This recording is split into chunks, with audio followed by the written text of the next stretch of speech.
तीर्थं धम्मस्य कर्तारं शेषे गुणतीर्थयरे ससौवसिते विशुद्धसद्भावे समनीयनारदंसनः चरित तव वीर्यायारे ते ते सर्वे समगं पथेगमेव गणत्रेगं वन्दामि वर्तन्ते अर्हन्ते मानुषेर्ते इच्छा अर्हन्तानं सिद्धानं गगनमोहनराणम् अर्चावयवदानं सापूर्णं चैव सर्वेसिं एसिं विशुद्धदंसनं नानपहाणासमं समासेच उपसंपयामि सम्मं जतो निर्वाण संपत्ति। जय बोलो कलिका सर्वज्ञ कुंद आचार्य देव की जय बोलो आध्यात्मूर्ति अमृतचंद्र आचार्य देव की जय बोलो आचार्य जयसेन देव की जय बोलो परम पूज्य चारित्र चक्रवर्ती आचार्य शांति सागर जी महाराज की जय बोलो प्रातस्मरणीय गुरुदेव समंत भद्रमुनि महाराज की जय बोलो आचार्य गौरेशनाथ सुंदर सागर जी महाराज की जय बोलो मुदेश सागर वात्सल्य सिंधु आचार्य शांति सुरेश सागर जी महाराज की जय बोलो परम पूज्य श्री सागर जी महाराज की जय बोलो पुजारी का चित्तमती माता जी की श्री कुंद आचार्य देवकृत प्रवचन सार ग्रंथ है। इसमें 39 नंबर की गाथा चल रही है। यहाँ पर केवल ज्ञान के भूत भविष्य कालीन पर्याय वर्तमान में ज्ञान में प्रत्यक्ष है, इसलिए असद्भुत होते हुए भी सद्भुत हैं, इस प्रकार से सिद्ध कर रहे हैं, उसको दृढ़ कर रहे हैं। उसकी जैसे आचार्य की टीका पढ़ना है। अतीत अनागत सूक्ष्मानि पदार्थान् इंद्रिय ज्ञानं न जानाति इति विचारयति। घटपटादि के पदार्थ अर्थ असद्भुत पर्यायानां वर्तमान ज्ञान प्रत्यक्षत्वं दृढ़यति। वही बताया कि असद्भुत पर्याय जो है उनका अभी विद्यमान नहीं है वर्तमान में, लेकिन फिर भी वर्तमान ज्ञान में प्रत्यक्ष है, ऐसा दृढ़ करते हैं। 39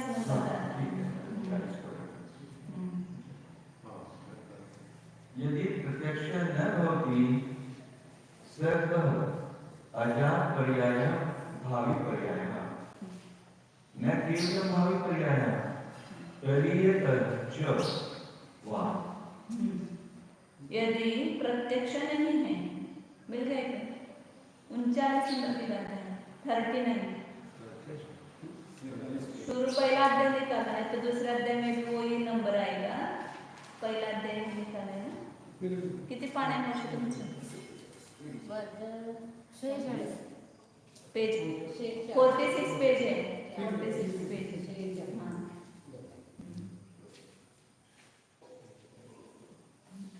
तो कह रहे हैं अभी, हाँ इधर ध्यान दो।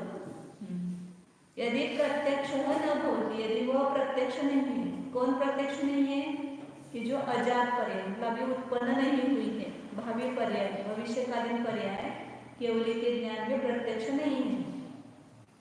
न केवल भावी पर्याय ही नहीं, प्रलय जो नष्ट हो गई भूतकालीन पर्याय वो उनके ज्ञान में प्रत्यक्ष नहीं है। किसके प्रत्यक्ष नहीं है? तो ज्ञान के प्रत्यक्ष नहीं है। तद्ज्ञानं दिव्यम् इति के प्रलुभ्यन्ति न केनपि इति। उस ज्ञान को यदि जो ज्ञान भविष्यकालीन पर्याय को नहीं जानता है और भूतकालीन पर्याय को नहीं जानता है, उस ज्ञान को दिव्य कौन कहेंगे? ये तो उसकी दिव्यता है कि जो धर्मस्थ जीव भूतकालीन और भविष्यकालीन पर्याय को सबको नहीं जानता है, लेकिन केवल ज्ञान जो भूतकाल में हुई सभी पर्यायों को और भविष्यकाल की सभी पर्यायों को जानता है। ऐसा ज्ञान चाहिए कि नहीं चाहिए? आपका विज्ञान श्रेष्ठ है कि केवल ज्ञान श्रेष्ठ है? लेकिन वो उसका विश्वास है क्या? वो छोड़ो और ये पढ़ो बोले तो नहीं। हमें कल्याणकारी कौन सा लगता है? लौकिक विज्ञान ही हमें कल्याणकारी लगता है, क्योंकि हमारा पेट तो उससे भरेगा ना, इसे तो पेट भरेगा नहीं। इसलिए जीवन के लिए, निर्वाह के लिए वही पढ़ना। माँ पिताजी को भी, माँ बाप को भी बच्चे की जितनी चिंता वो पढ़ाई की रहती है, उतनी चिंता इस पढ़ाई की नहीं है। ऐसा नहीं लगता कि बच्चों को ये विद्या देनी चाहिए।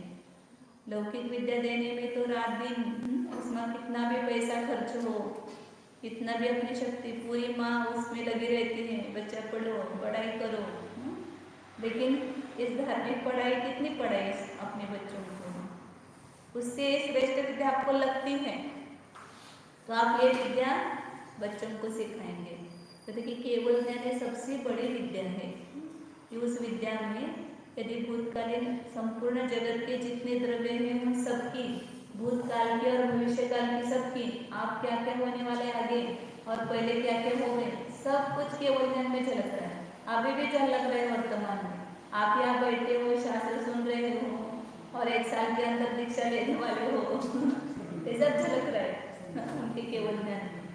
तो आपने को पुरुषार्थ करना पड़ेगा, लेकिन उनके ज्ञान में झलका इसलिए होगा नहीं। जो हुआ होने वाला है उनके ज्ञान में झलका है, लेकिन वो पर्याय के लिए भी अपने को पुरुषार्थ करना ही पड़ता है। इसलिए आचार्य कि उस ज्ञान की, केवल ज्ञान के प्रति एक विश्वास दिला है कि जो लोग बोलते हैं कि केवल ज्ञान में सब कुछ नहीं जाना जाता है, भविष्यकालीन पर्याय नहीं जाने जाते, उनके लिए आप कहा कि यदि भविष्यकालीन पर्याय को नहीं जानता है तो उसको दिव्य कौन कहेंगे, महान कौन कहेंगे? जो कोई अन्य लोगों में जो साधारणता नहीं है, जो गुण नहीं है, ऐसा गुण जिसमें पाया जाता है उसको हम बड़ा चढ़ा होकर के या अतिशय मानते हैं, ये बहुत अतिशयकारी इसकी बुद्धि है, अतिशय प्रज्ञा है, या जो भी गुण उसमें अन्य जीवों में नहीं पाया जाता है, ऐसा गुण जिसमें पाया जाता है उस व्यक्ति की स्तुति होती है, उसके गुण का गान करते हैं। तो केवल ज्ञान का इतना गुणगान कर रहे आचार्य, तो इसलिए आचार्य कहते हैं कि यदि यह नहीं जानता है तो इसमें दिव्यता क्या है? मतलब जानता है, केवल ज्ञान सब कुछ जानता है, ये बता रहे हैं। यदि वर्तमान पर्यायवत् अतीत अनागत पर्याय ज्ञान कर्तृ क्रम करण व्यवधान हेतुत्वेन साक्षात् प्रत्यक्षं न करोति तर्हि तज्ज्ञानं दिव्यं न भवति। यदि उसी का खुलासा करेगा, अर्थ बताएगा, उसी का खुलासा करते हैं कि वर्तमान पर्याय के समान कैसा जानता है? स्पष्ट भी नहीं जानता है, या नष्ट रूप से नहीं जानता, या आगे होने वाले ऐसा नहीं जानता है। अभी जैसी वर्तमान की पर्याय झलक रहे उस केवल ज्ञान में, वैसा ही स्पष्ट अतीत की पर्याय, भूतकाल में जो हो गए पर्याय और अनागत आगे होने वाले पर्याय, इन दोनों को भी ज्ञान रूपी करता कैसा जानता है? उसमें क्रम नहीं जानने में, पर्याय क्रम से हुई है लेकिन उसको जानने में क्रम नहीं, एक साथ सभी पर्याय को जान रहा है। और करण मतलब इंद्रियों का भी व्यवधान नहीं है, इंद्रियों के अवलंबन लेने की जरूरत नहीं है और कोई रुकावट भी नहीं है। तो क्रम करण व्यवधान से रहित होने से कैसा करता है? साक्षात प्रत्यक्ष न करोति, साक्षात प्रत्यक्ष वो ज्ञान नहीं करता है तो उस ज्ञान की दिव्यता नहीं है। उस ज्ञान को दिव्य कौन कहेगा? नहीं होगी उसकी दिव्यता, लेकिन है दिव्य, ये बताना है। आपने पहला नंबर नहीं निकाला परीक्षा में तो आपको होशियार कौन कहेंगे? ऐसा बोलते हैं ना, कोई नहीं कहेगा। मतलब आप होशियार हो तो आप प्रथम क्रमांक निकालो, ऐसा उसका विधि रूप अर्थ होता है। ऐसे आपको दिव्य नहीं होता है मतलब दिव्य होता है, क्योंकि वो ज्ञान जानता है सभी पर्यायों को, इसलिए वह केवल ज्ञान दिव्य है। तत्सहतु ज्ञानम् एव न भवति इति। वो दिव्य नहीं, वो ज्ञान ही नहीं वास्तव में। यदि नहीं जानता है तो उसको ज्ञान कौन कहेगा? जो अग्नि ईंधन को नहीं जलाती है उस अग्नि को अग्नि कैसे कहेंगे? जो दर्पण पदार्थों को प्रकाशित नहीं करा रहा है उस दर्पण को दर्पण कौन कहेंगे? उसमें प्रतिबिंब झलकता है इसीलिए तो उसको दर्पण कहते हैं। इसी प्रकार इस केवल ज्ञान को, केवल ज्ञान में वो पर्याय नहीं आती है तो उसको ज्ञान ही नहीं होगा, क्योंकि जो जो ज्ञान होता है वो जानता है। और यदि निय पदार्थ होने पर भी जानने का काम नहीं कर रहा है तो उसको अपन लाइटर लगाते गैस को, यदि वो नहीं लग रहा है तो क्या बोलते हैं? खराब हो गया है। लाइटर है तो लगना चाहिए ना वहाँ। अग्नि है तो जलनी चाहिए, वो जलानी चाहिए उसको, ईंधन को। यदि वो नहीं जलाती हो तो अग्नि ही नहीं है। इसी प्रकार जो नहीं जानता है वो ज्ञान ही नहीं है वास्तव में। यथा अयं केवली परकीय द्रव्य पर्यायान् यद्यपि परिचित्ति मात्रेण जानाति तथापि निश्चयेन सहजानंद एक स्वभावे स्वशुद्धात्मनि तन्मयत्वेन परिचित्तिं करोति। तथा निर्मल विवेकी जनः अपि यद्यपि व्यवहारेण परकीय द्रव्यगुण पर्याय परिज्ञानं करोति तथापि निश्चयेन निर्विकार स्वसंवेदन पर्याये विषयत्वात् पर्यायेन परिज्ञानं करोति इति श्रुततात्पर्यम्। इस गाथा का भाव क्या है वो बता रहे हैं कि जिस प्रकार अयम केवली, यह केवली भगवान परकीय द्रव्य पर्यायान, दूसरों की द्रव्यों की पर्यायों को कैसे जानते हैं? जान रहे सबको, जितने जगत में है कुछ भी नहीं छूटा हुआ है उनके ज्ञान में से, पूरा का पूरा जान रहे। लेकिन कैसा जान रहे हैं? ये पर है, ये मेरा है ऐसा नहीं जान रहे। मेरे ज्ञान में आया तो सब मेरा हो गया ऐसा नहीं। हमारे ज्ञान में जो आता है वो सब अपना होता है। बेटा अपना, घर अपना, आपके ज्ञान में आ रहा है ना, इसलिए उस पर आपने प्रभुत्व कर लिया, ये मेरा है। लेकिन केवली भगवान इसी एक परमाणु मात्र भी अपना स्वामित्व नहीं करते हैं। इसलिए पर द्रव्य को, पर्याय को कैसे जानते हैं? परिचित्ति मात्र, केवल जानने मात्र रूप से जानते हैं। ज्ञान है और जानने में आ रहा है इसलिए जान रहे हैं, लेकिन उसको तन्मयता से नहीं जानते, केवल ज्ञान मात्र रूप से जानते हैं। तथापि निश्चयेन सहजानंद एक स्वभावे स्वशुद्धात्मनि, निश्चय से किसको जान रहे हैं? वास्तव में सहज आनंद, जिसका एक स्वभाव है, ऐसा जो अपना निज शुद्धात्मा, जैसे केवली का शुद्धात्मा है वैसा अपना है कि नहीं निज शुद्धात्मा। लेकिन हम अपने को नहीं जानते, किसको जान रहे? खाली पर कोई जान रहे हैं। अभी कभी भी अपना विचार करते नहीं है। अपना मतलब आत्मा का विचार है तो शरीर का, नहीं तो कुटुंबी जनों का। अपने आत्मा का कितना विचार आता है? मैं एक आत्मा हूँ, मैं चैतन्य मात्र हूँ, मैं इस आत्मा को रागादि भाव से मलिन कर रहा हूँ, अब मुझे इस रागादि भाव से अपने आत्मा को मलिन नहीं करना है। ऐसा जानते क्या अपने को? अपना विषय नहीं रहता है, विषय एक शरीर और संयोगी जन, इतना ही अपने इसका विचार करते हैं। तो इसलिए आचार्य कह रहे कि जैसे केवली भगवान कर रहे उनका आदर्श आप ले लो, सबको जान रहे लेकिन सबसे अलिप्त, केवल अपनी निधि को देख रहे हैं, पर की निधि को वह बुद्धिपूर्वक तन्मयता से नहीं देख रहे। अपनी शुद्ध आत्मा में तन्मय रूप से परिचित्ति करते हैं और पर द्रव्य पर्यायों को केवल परिचित्ति मात्र रूप से, जानने मात्र रूप से उसको जान रहे हैं। तथा जैसे अपन रास्ते पर से जाते आते हैं तो अपन क्या करते हैं? केवल देखते रहते हैं ना उसको। ऐसे केवल भगवान साक्षी भाव से जानते हैं, उसमें राग द्वेष मेरा तेरा इस प्रकार का विकल्प उनको नहीं है। निर्मल विवेकी जन अपनी, उसी प्रकार केवली भगवान जिस प्रकार पर पर्यायों को अपने रूप से नहीं जानते, पर रूप से जानते हैं और अपने को तन्मय रूप से जानते हैं, उसी प्रकार निर्मल विवेकी जन भी, निर्मल विवेकी जन मतलब कौन? ज्ञानी पुरुष, जो अपने आत्मा को जानते हैं, जो इस मोक्ष मार्ग में लगे हुए हैं, जो साधक जीव हैं, वे क्या करते हैं?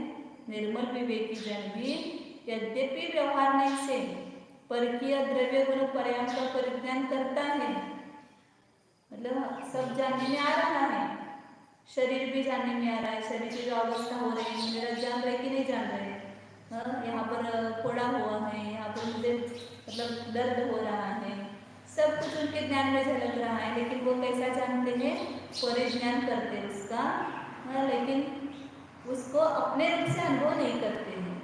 तथापि निश्चय से निर्विकार स्वसंवेदन पर्याय के द्वारा, इसमें कुछ पाठ संशोधन होना चाहिए, ऐसा मैंने लिखा है, क्योंकि वो पाठ बराबर नहीं है।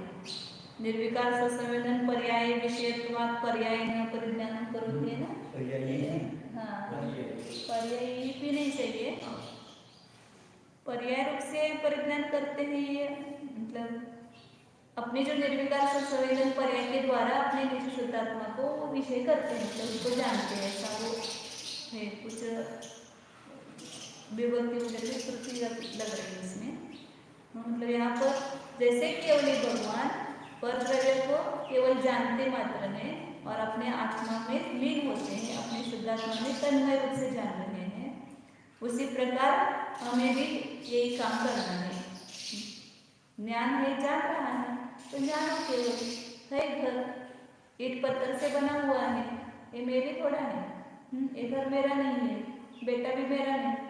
आप तो कहते हमने तो सब छोड़ा है, लेकिन छोड़ने के लिए तैयार नहीं हमने तो सब तैयारी की है, लेकिन छूटता नहीं है। क्यों नहीं छूट रहा है? राग है, इसलिए तो नहीं छूट रहा है ना। राग यदि आपका छूट गया तो आप 1 मिनट नहीं रह सकते घर में। जिसका राग छूटा है वह संसार में 1 सेकंड भी सुख मालूम नहीं है, कितना देर लगेगी उनको छोड़ने में। राग में नीचे उतर के आए अपने माल में से, रास्ता नहीं था तो साड़ी को बांध करके नीचे उतर के साड़ी को पकड़ करके, कौन रोक सकता है उसको अंदर?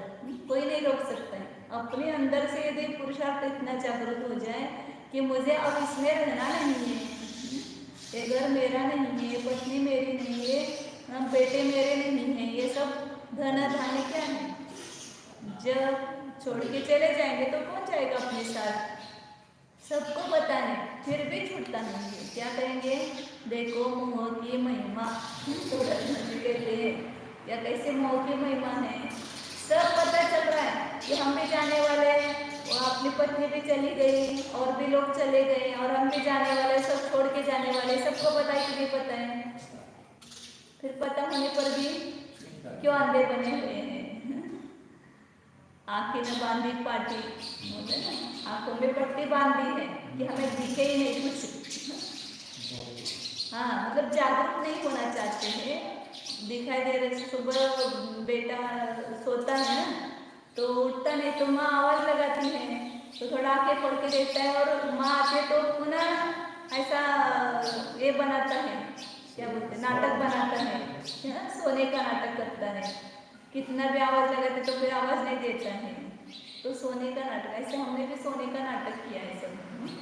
सब दिखाई दे रहा है, प्रत्यक्ष वस्तु का स्वरूप भाषित हो रहा है। कितने अनुभव आ रहे संसार में, धकेल रहे घर के लोग बाहर, फिर भी हम जाने के लिए तैयार नहीं है। क्यों नहीं तैयार है? लगता है कि इसको छोड़ेंगे तो हम करेंगे क्या, पता नहीं इस मोक्ष मार्ग में हमें सुख मिलेगा कि नहीं मिलेगा, या हमें हमसे होगा कि नहीं होगा, इसलिए मोक्ष मार्ग को पकड़ते नहीं हैं।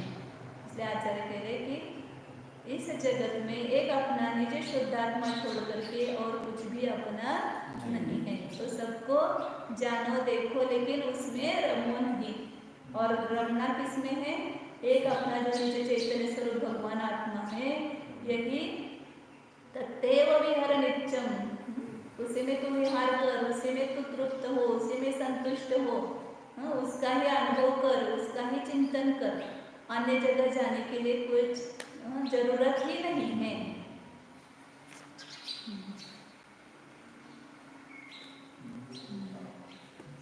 तो इसलिए आचार्य कह रहे कि ये केवल ज्ञान का उदाहरण देकर के दृष्टांत से समझा रहे कि निर्मल विवेकी लोगों को भी अपने निज शुद्धात्मा को ही जानना चाहिए, अन्य पर पदार्थों को स्वरूप से उसको नहीं जानना चाहिए, उसको पररूप से जानना चाहिए। धर्म इतना ही है, पर को पररूप देखो, अपने को आप रूप देखो। ये करके भगवान बने हैं। येनात्मा बुद्धतात्मैव परत्वे नैव चापरम् अक्षयानंत बोधाय तस्मै सिद्धार्थ। कौन सिद्धार्थ? सिद्धार्थ मैंने किया क्या है बैठ करके, मने होकर के क्या कर रहे हैं? यही काम कर रहे हैं ना, मैं हूँ पर मैं नहीं हूँ, पर है पर मैं नहीं हूँ। तो यही अपने को बार बार उसका संस्कार करके भेद विज्ञान कर रहे हैं। भेद विज्ञान करने के लिए ही घर छोड़ना है। घर में बैठ करके आप कभी जानते हो क्या? घर में नहीं हूँ, घर मेरा नहीं है, बेटे मेरे नहीं है, कभी जानते हैं क्या? कभी भी घर पे नहीं आता है। ये काम करने के लिए घर छोड़ना है। घर में रहेंगे जो विचार आएंगे ही नहीं। इसलिए आचार्य कहते हैं कि संपूर्ण तात्पर्य रूप से अपने शुद्धात्मा को संवेदन पर्याय के द्वारा जानना चाहिए। अब यही बात आगे आचार्य बता रहे हैं कि इंद्रिय ज्ञान जो है 39 है ना, 40 नंबर की गाथा है। निर्माण विवेकी ज्ञान से क्या मतलब स्थान से प्रारंभ कर सकते हैं? कर सकते हैं। भेद विज्ञानी वही ज्ञान है वास्तव में। 40 नंबर की गाथा के उत्तानी का पढ़ना है। अर्थ इंद्रिय ज्ञानस्य एव प्रलीनम अनुत्पन्नस्य ज्ञातुम अशक्यम इति विचारयति। केवल ज्ञान के लिए तो कुछ अशक्य नहीं है। अशक्य किसके लिए है वो बता रहे हैं। लौकिक में बोलते हैं ना, एक काम किसी के वश नहीं है, मैं कर सकता हूँ, आप कोई नहीं कर सकते। कोई ऐसा काम होता है तो वैसा बोलते हैं। ऐसे केवली के लिए तो सब शक्य है, लेकिन इंद्रिय ज्ञान वालों के लिए ये शक्य नहीं। क्या शक्य नहीं है? जो भूतकालीन और वर्तमान भविष्यकालीन पर्याय को जानना केवल इंद्रिय ज्ञान वालों के लिए शक्य नहीं है, बता रहे हैं। इंद्रिय ज्ञान से वो इंद्रिय ज्ञान की ही प्रलीन मतलब नष्ट हुई और अनुत्पन्न वाला भी उत्पन्न नहीं हुई, ऐसे पर्यायों को जानना अशक्य है। लेकिन केवली के लिए कुछ अशक्य नहीं है, ऐसा उसमें बताना है। पहले गाथाओं में केवलियों का वर्णन किया ना। जो ज्ञान नहीं जानता उसको दिव्य कौन कहेगा? वास्तव में देखा जाए तो जो इंद्रिय ज्ञान से जानते हैं, तो इंद्रिया किसको जानती है? केवल वर्तमान काल को। और जो अपने सामने है, अपने टापू में है, मतलब उसके इंद्रियों के मर्यादा में है, विषय में, इंद्रियों का विषय जहाँ तक बन सकता है उतने ही पदार्थों को इंद्रिया जानेगी। उससे जो आगे का विषय है उसको कहाँ से जानेंगे? हम कहाँ से कहाँ तक देख सकते हैं? बस वहाँ तक हमारे नजर जाती है, वहाँ तक देख सकते हैं। उसके बाहर क्या है वो हम देख सकते हैं क्या? नहीं देख सकते हैं। और पीछे जो भूतकालीन पर्याय है, आपने थोड़ी सी याद आती है, थोड़ी सी पर्याय को जानते हैं, लेकिन उसके पहले के अपने पर्यायों को या दूसरों के भूतकालीन पर्यायों को नहीं जान सकते इंद्रिय ज्ञान। और आगे क्या होने वाला है भविष्यकालीन पर्याय को भी इंद्रिय ज्ञान इंद्रियों के द्वारा हम जानते हैं ना, तो इसलिए उसको इंद्रिय ज्ञान कहा है। वास्तव में ज्ञान ज्ञान है, जिस ज्ञान में इंद्रिय निमित्त बनती है उस ज्ञान को इंद्रिय ज्ञान संज्ञा दी है। तो ऐसे इंद्रिय ज्ञान के ही नष्ट पर्यायों को और जो उत्पन्न नहीं पर्याय है उनको जानना अशक्य है, ऐसा तर्क करते हैं यहाँ पर। अर्थम अखनिवरिदम इहा पूर्वे जे विजानन्ति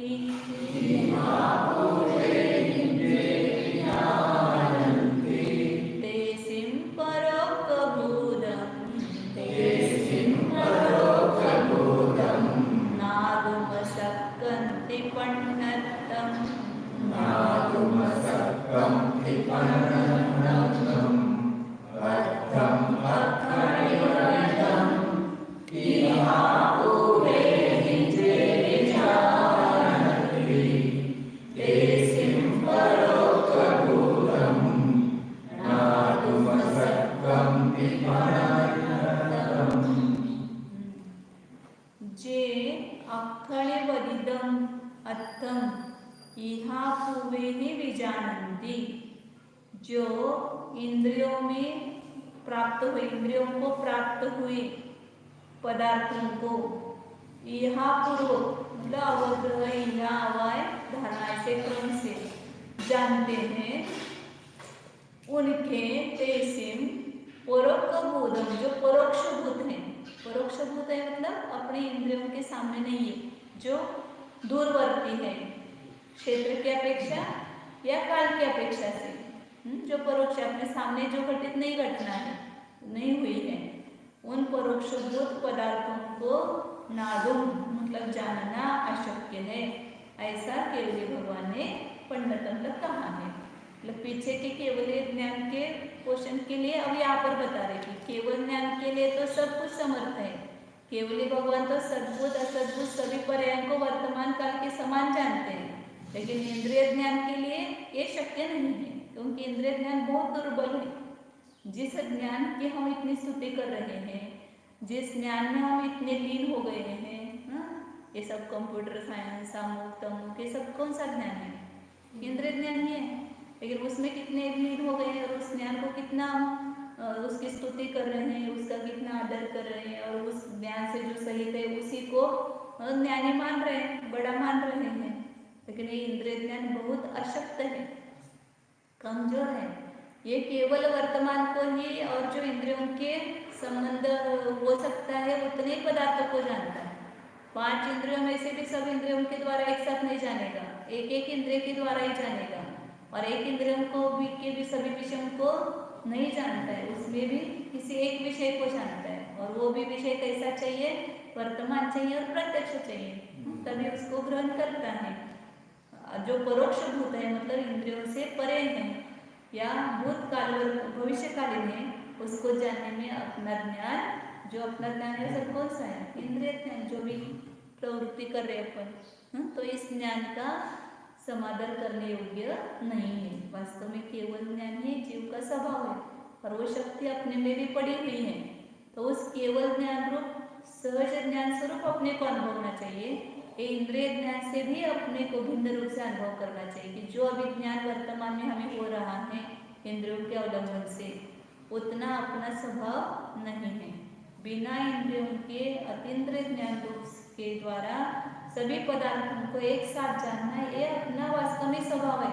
वो ज्ञान मुझे कैसे प्राप्त हो, इसके लिए पुरुषार्थ करना है। हम कौन सा ज्ञान बढ़ा रहे हैं? इंद्रिय ज्ञान बढ़ाने में लगे हुए हैं। इतने बड़ा बड़ा बड़ा कर भी कितने बढ़ेगा? ज्यादा बढ़ नहीं सकता, उसकी मर्यादा है। तो इसलिए ये ज्ञान ही मुझे नहीं चाहिए, मुझे तो केवल ज्ञान चाहिए, और उसके लिए मुझे क्या करना चाहिए? वो पुरुषार्थ अपने को करना है कि बिना परिग्रह का त्याग किए या बिना अपने आत्मा को जाने केवल ज्ञान प्राप्त नहीं हो सकता है।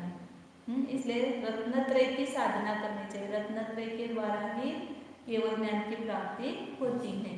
तो इस इंद्रिय ज्ञान के प्रति अब बहुत सारा आगे बताएंगे, इंद्रिय ज्ञान के प्रति अपनी रुचि ही हटनी चाहिए, उसको ही बढ़ाने के लिए जो हम पुरुषार्थ कर रहे हैं, तो उसके प्रति अपना श्रद्धा वो छोड़ना है। आगे टीका पढ़ते हैं। ये खलु विषय विषयी सन्निपात लक्षणम इंद्रिय अर्थ सन्निकर्षम अधिगम्य क्रम उपजायमानेन इह आदि प्रक्रमेण परिच्छिन्नन्ति ते किल अतिवाहित स्व अस्तित्व कालम अनुपस्थित स्व अस्तित्व कालम वा यथा उदित लक्षणस्य ग्राह्य ग्राहक संबंधस्य असंभवतः परिच्छेदुं न शक्नुवन्ति। ये मतलब जो जीव कैसे जानते हैं? विषय विषयी सन्निपात लक्षणम इंद्रियार्थ सन्निकर्षम अधिगम्य। सन्निकर्ष किसको कहते हैं? विषय और विषय इन दोनों का संबंध होना, सन्निपात मतलब निकट आना। जैसे अभी इंद्रिया है चक्षुरेंद्रिय और ये पदार्थ है, वो इन दोनों का क्या हो रहा है? दिख रहे हैं ना अपने को, तो इनका दोनों का सन्निपात हो रहा है, मतलब दोनों निकट है, तब इंद्रिय पदार्थों का सन्निकर्ष कहलाता है। विषय और विषयी इन दोनों को निकट आना, दोनों का संबंध होना, उसको क्या कहते हैं? और अन्य लोग सन्निकर्ष को ही प्रमाण मानते हैं। वास्तव में दोनों का एक जगह आना ये प्रमाण नहीं है, प्रमाण ज्ञान है। ये इंद्रियों का और पदार्थों का सन्निकर्ष हुआ मतलब नजदीक आ गए दोनों, सुबह अज्ञान उत्पन्न ही होगा ऐसा कोई नियम नहीं है, उसका अज्ञान दूर नहीं होगा। सन्निकर्ष तो अचेतन है, इसलिए विषय और विषय किसको बोलते हैं? ज्ञान को, इंद्रियों को, और विषय जो पदार्थ है उनको विषय कहते हैं। तो विषय और विषय दोनों की निकटता जिसका लक्षण है, ऐसे इंद्रिय और पदार्थों का सन्निकर्ष को प्राप्त करके क्रम उपजायमानेन इहादि क्रमेण, कैसे जानते छद्मस्थ जीव? अवग्रह, यहाँ पर इहादि शब्द रखा है लेकिन पहले अवग्रह होता है। जब दोनों का संबंध होता है, जैसे आप आए तो हमने देखा कि ये मनुष्य है, मनुष्य का ज्ञान हुआ, फिर जानने की जिज्ञासा हो गई, कौन है ये उत्तर के है या दक्षिण के है, या कौन है ये बम्बई के है या इधर महाराष्ट्र के है, इस प्रकार के जानने की जिज्ञासा हुई, तो ये यहाँ ज्ञान उत्पन्न हुआ।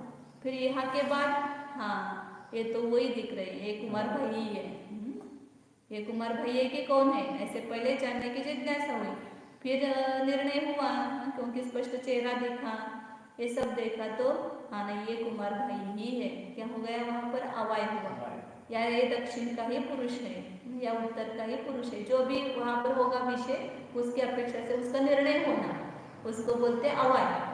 पहले ग्रहण को अवग्रह, फिर उसमें विशेष जानने की जिज्ञासा हुई कि हाँ हुई, फिर उसके बाद निर्णय किया अवाय, ये अमुखी है वो वस्तु, तो उसको बोलते अवाय। और फिर उसके बाद धारणा, ये ऐसा ही है, इस प्रकार से पक्का ग्रहण किया तो धारणा ज्ञान है। तो छद्मस्थ जीव, इंद्रिय ज्ञान वाला जीव इस प्रकार क्रम से ही जानेगा, एक साथ उसको पूरा निर्णय नहीं होगा। तो इस प्रकार के क्रम से उत्पन्न होने वाले इहादिक के क्रम से जो जीव जानते हैं वे जीव अतिवाहित, अब दूसरे शब्द आ गए, अतिवाहित मतलब भूतकाल में जो निकल गई है, स्व अस्तित्व काल, अब उस पर्याय का जो अस्तित्व काल है वो निकल गया है, अतिवाहित हो गया है, और जिसका अपना अस्तित्व काल अभी उपस्थित नहीं हुआ है, अनुपस्थित स्व अस्तित्व काल, मतलब भूतकालीन पर्याय कि जिसका अस्तित्व अभी बीत गया है, और जो भविष्यकालीन पर्याय जिसका अस्तित्व अभी उपस्थित नहीं हुआ है। अभी जो कल की पर्याय भी है क्या उपस्थित, कल परसों कुछ न कुछ होने वाला के नहीं, अपनी पर्याय सब आगे प्रत्येक समय में अपनी पर्याय होने वाली है, लेकिन वो अभी उसका अस्तित्व काल अभी उपस्थित नहीं हुआ है। तो ऐसे भविष्यकालीन पर्याय को यथोदित लक्षणस्य ग्राह्य ग्राहक संबंधस्य, जो ऊपर लक्षण बताए विषय का सन्निपात होना, ऐसा ग्राह्य ग्राहक संबंध मतलब ग्रहण करने वाला ज्ञान और ग्रहण करने योग्य वस्तु, इन दोनों के संबंध असंभव होने से जो इंद्रियों के द्वारा क्रम से जान रहे हैं उनको भूतकालीन और भविष्यकालीन पर्यायों का संबंध कैसे हो सकता है? वो है ही नहीं है, तो उसका इंद्रियों से संबंध नहीं हो सकता है, तो उनको परिच्छेदुम न शक्नुवन्ति, उसको उनको जानना शक्य नहीं है।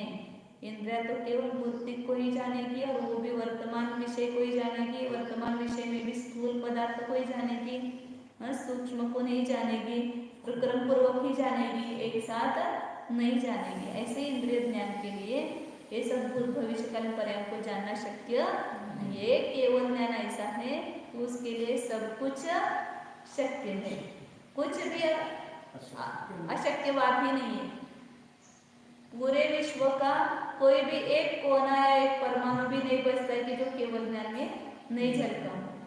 संपूर्ण लोकालोक उस केवल ज्ञान में झलके हैं। अपने भी सभी पर्याय भूतकालीन भविष्यकालीन पर्याय केवल ज्ञान में झलकी है।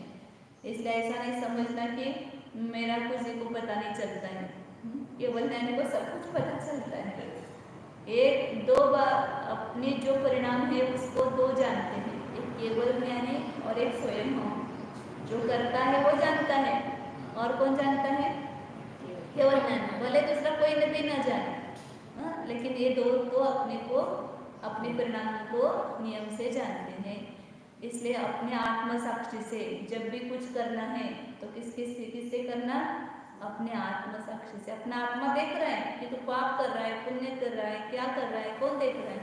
अंदर बैठा हुआ है न्याय परमात्मा, जान रहा है ना क्या कर रहे हैं हम, कैसे परिणाम कर रहे हैं, वास्तव में हमारे कैसे भाव है, ये सब कुछ उससे अज्ञात नहीं रहता है और केवली भगवान के ज्ञान में सब कुछ चलता है। इसलिए आचार्य कहते हैं कि इंद्रिय ज्ञान के लिए कुछ शक्य नहीं है। इसके जैसे आचार्य की टीका पढ़ते हैं। अतीत अनागत सूक्ष्म आदि पदार्थान इंद्रिय ज्ञान न जानाति इति विचारति। अब अतीत मतलब भूतकालीन, अनागत मतलब भविष्यकालीन, सूक्ष्म आदि पदार्थों को, अतीत भूतकाल को भी नहीं जानता, सूक्ष्म आदि पदार्थों को भी इंद्रिय ज्ञान नहीं जानता है।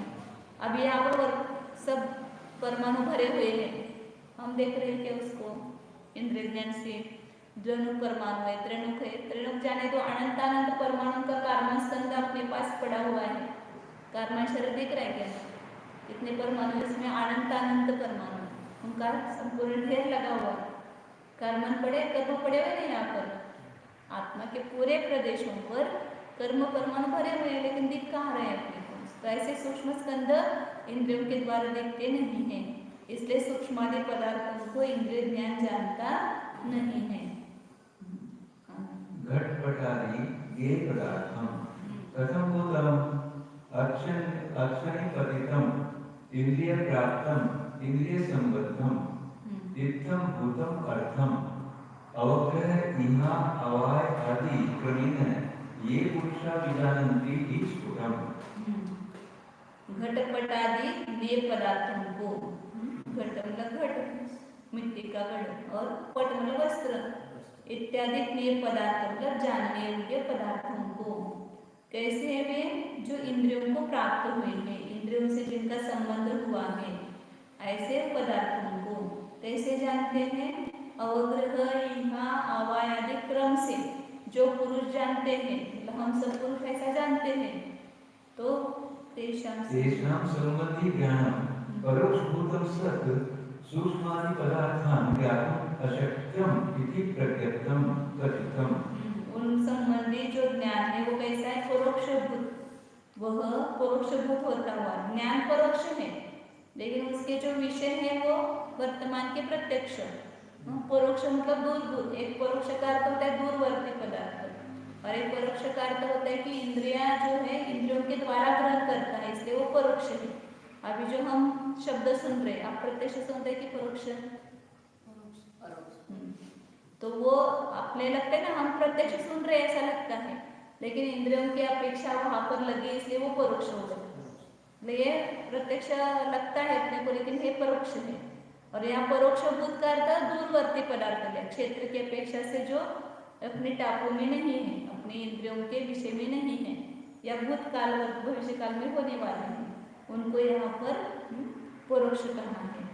तो जहाँ जो अर्थ होता है वो ग्रहण करना चाहिए, तो यहाँ पर ज्ञान को परोक्ष भूत कहा। उन संबंधी जो ज्ञान परोक्ष भूत है वह सूक्ष्मादि पदार्थों को जानने में अशक्य है, उसे जानना अशक्य है, ऐसा कहा है। इसने कहा है तो ज्ञानी होने मतलब सर्वज्ञ भगवान ने कहा है। चक्षु आदि इंद्रियम घटपटादि पदार्थ आश्रयत्वा पश्चात अर्थम जानाति इति सन्निकर्ष लक्षण नैयायिक मति।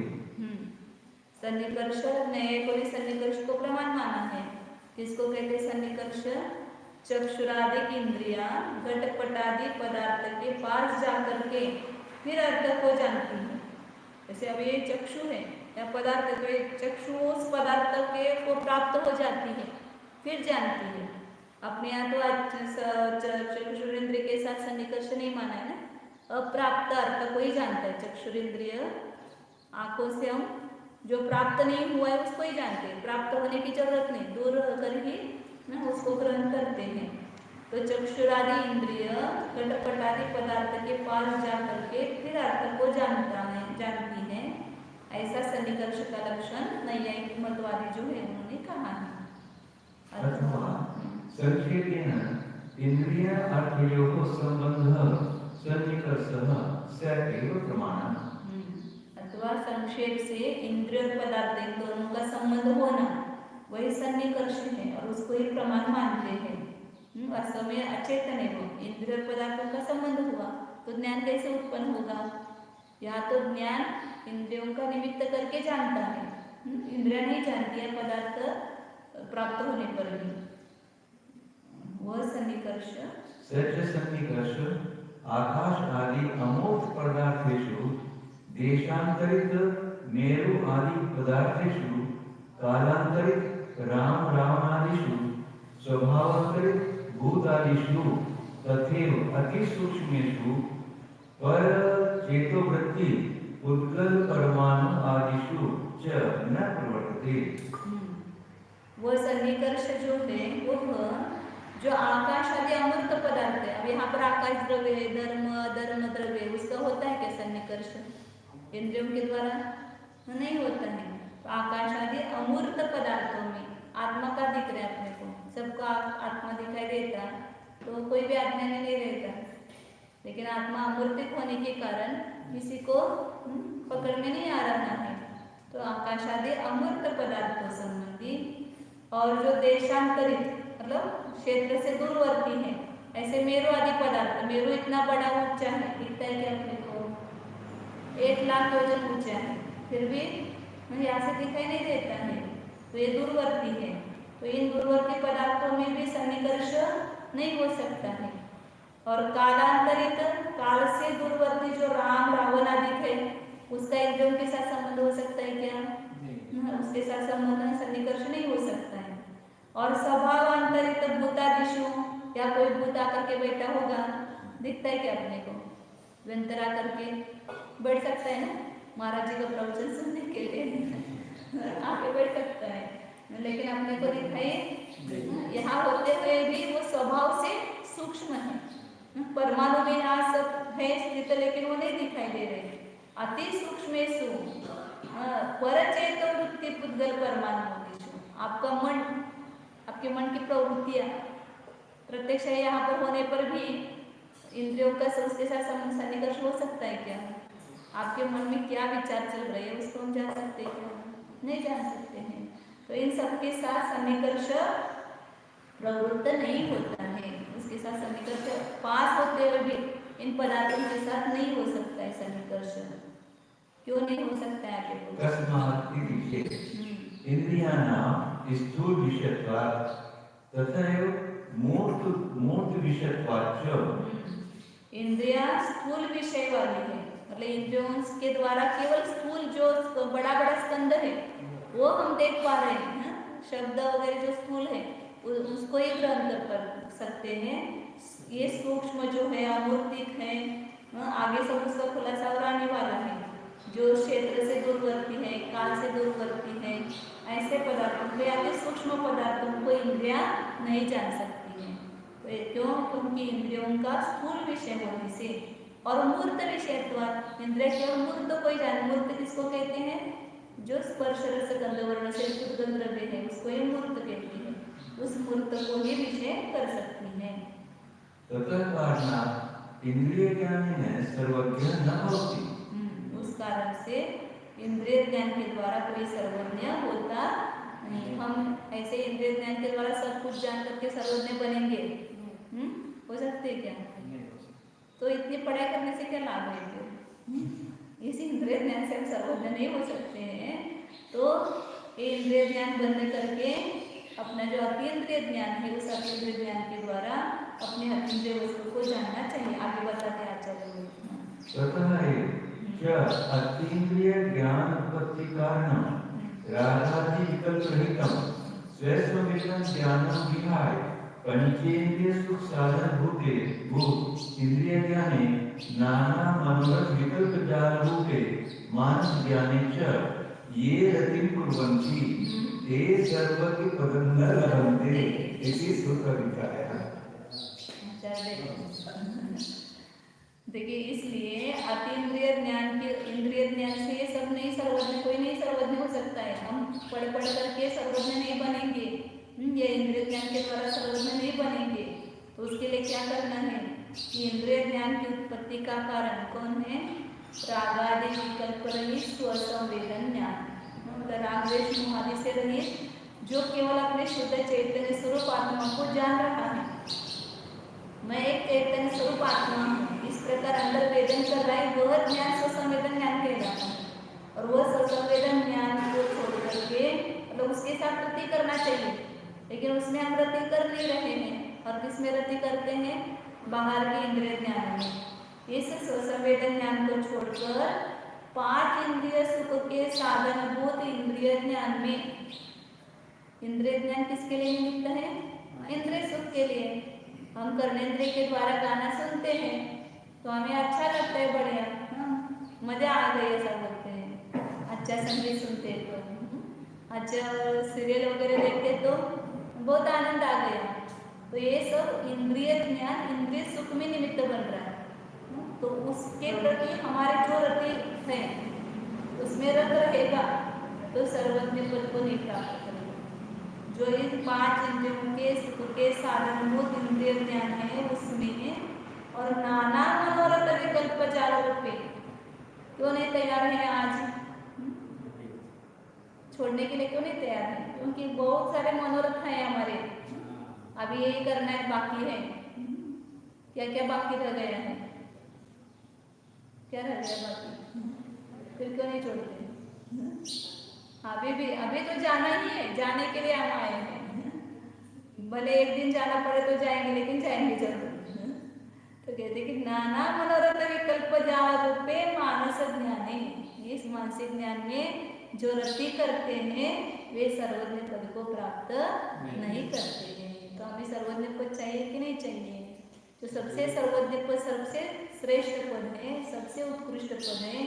इससे उत्कृष्ट और जगत में कुछ भी नहीं है। अलौकिक अद्भुत ऐसा ही केवल ज्ञान है जिसको पा करके सब कुछ हमारे मनोरथ नष्ट हो जाते, पूर्ण नहीं नष्ट ही हो जाते, कुछ रहता ही नहीं।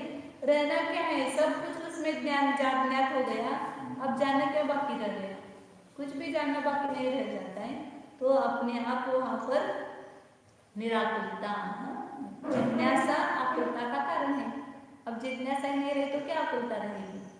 तो ऐसे सर्वज्ञ पद जो है वही अपने लिए कल्याणकारी है, उसको प्राप्त करना है। तो ये इंद्रिय ज्ञान संबंधी और ये नाना मनोरथ उनको उसमें रति छोड़ करके एक अपने स्वसंवेदन ज्ञान स्वरूप से परिणमित होना चाहिए। तो सर्वज्ञ पद अपने आप प्रदान करेगा। कौन प्रदान करने वाला अपने को सर्वज्ञ पद? कौन देगा? केवली भगवान देंगे? गुरु देंगे? कौन देगा? अपना आत्मा, अंदर बैठा हुआ निश्चय चैतन्य स्वरूप आत्मा, उसको जानो, उसकी उपासना करो, आपको बहुत सारे इनाम मिलेंगे। उस आत्मा को शरण जाओ तो सब कुछ मिलेगा, कुछ भी अशक्य नहीं। सब सर्वार्थ सिद्धि स्वरूप को बैठा हुआ अंदर संपूर्ण चिंता में रत्न है कि आपको जो चाहिए वो सब कुछ मिलता है। लेकिन हम मांगते क्या है? जो श्रेष्ठ केवल ज्ञान पद देने के लिए तैयार है उसके पास हम क्या मांग रहे हैं? थोड़ा सा इंद्रिय ज्ञान, थोड़ा सा इंद्रिय सुख, इतना दे दो बस, और कुछ नहीं चाहिए। एक बेटा हो जाए, कम हो जाए, इतनी संपत्ति मिल जाए, बस इतना मेरा रोग ठीक करो, बाकी कुछ नहीं चाहिए। क्या मांग रहे हो उसके पास? जो आपको केवल ज्ञान रूपी राज्य देने के लिए तैयार हुआ है, अनंत चतुष्टय रूपी लक्ष्मी देने के लिए तैयार हुआ है, और हम मांगते क्या है उसके पास?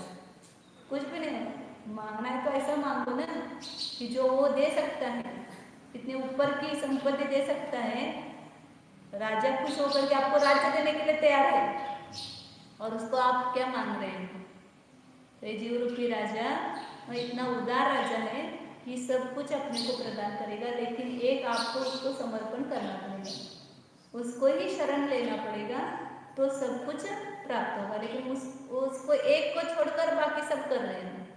केवल एक अपने आत्मा का जानना, उसमें रहना, वो न करके बाकी सब परद्रव्य में हम लीन हो गए हैं। अब कब छोड़ेगा, कब अपने को ये विवेक आएगा, पता नहीं। तो जानिए, आंखें बंद कीजिए और अपने ससंवेदन ज्ञान के द्वारा इस देहरूपी देवालय में विराजमान निज भगवान आत्मा का अनुभव कीजिए।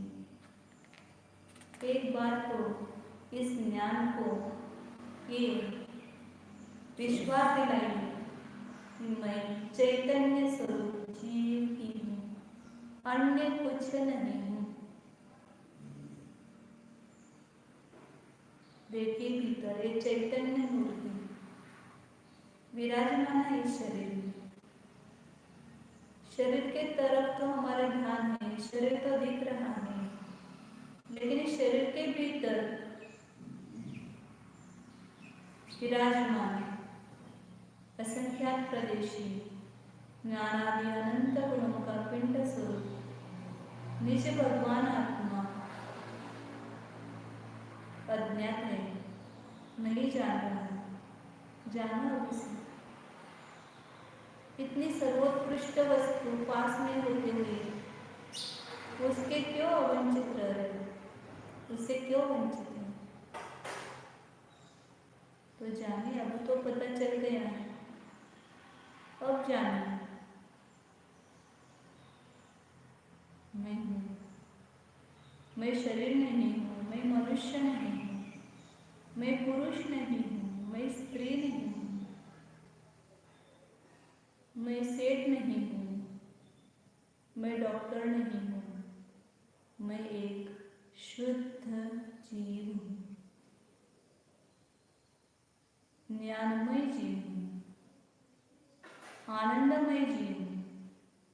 मेरे संपूर्ण असंख्यात अमूर्तिक प्रदेश ज्ञानादि अनंत गुणों से भरे हुए हैं, अनंत गुणों की निधि है। उसको एक बार अपने स्वसंवेदन प्रत्यक्ष से अनुभव कीजिए। मैं हूँ, मैं जीव ही हूँ, अन्य कुछ नहीं। जो कुछ दिखाई दे रहा है सब पुद्गल का ढेर है। मैं अदृश्य दिखाई नहीं दे रहा हूँ, लेकिन मेरा अस्तित्व है, अनुभव में आ रहा है। चैतन्य इंद्रिय गोचर नहीं है, लेकिन अनुभव गोचर है, अनुभव का विषय है, उसको अनुभवी है।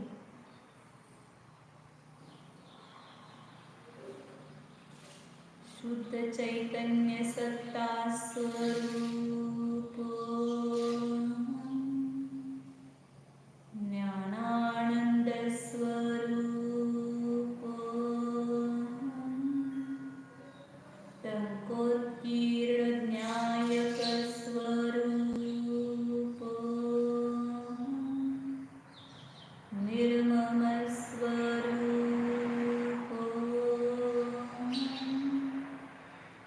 चैतन्य ज्योति स्वरूप न्यायक प्रभु स्वरूप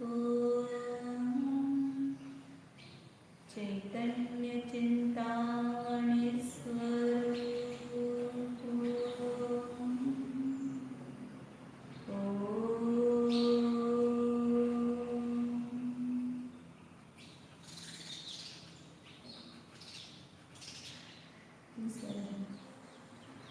नमो